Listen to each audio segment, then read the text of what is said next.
Hello everybody. So today I will start working on this nice Nakamichi 681. This looks nice, good front panel, all controls are in place, everything working, you see door lever working, switches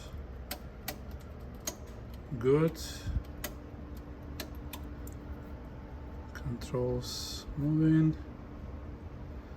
Hi. That's where I will start my initial testing now. I just unpacked this guy.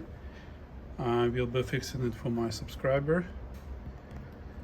So what's good? It doesn't smell bad. It's already a good sign, because from my experience, when this deck smell bad, that means that orange capacitors did their dirty work.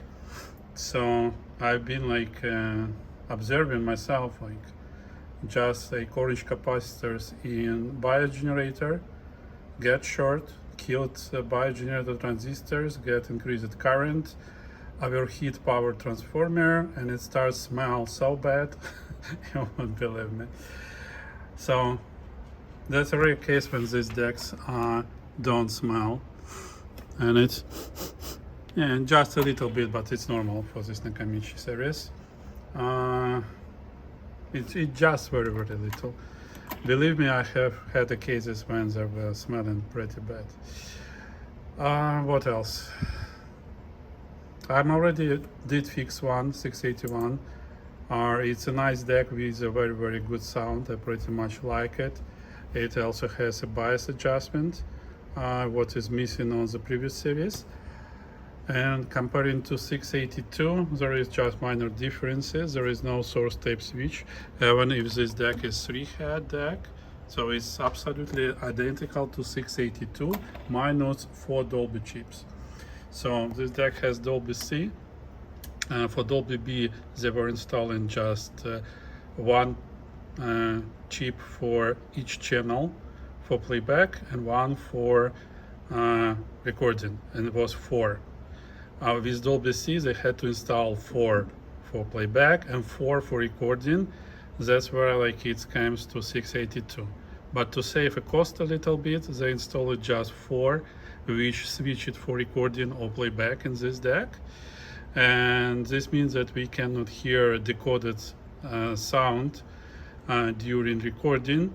That's where they cut off this source tape switch, because we just cannot hear it.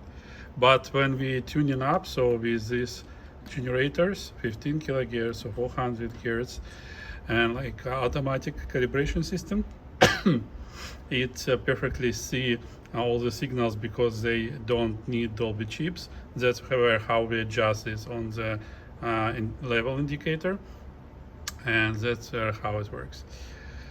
Okay, I hope this was helpful. Next part, I will do some initial testing. The C heads don't go up, just a little bit. They're struggling.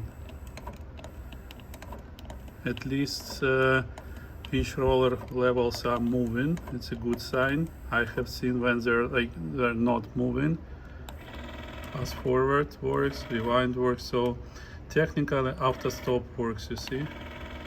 Fast forward is, so it's just probably require basic rubber parts replacement, lubrication. We will measure wow and flutter, make sure that everything is good, and then we will take a look on the electronics part. Definitely all orange capacitors will go away from this deck, and my goal is to replace all electrolytical capacitors as well, to make sure that it will last for another 40 years.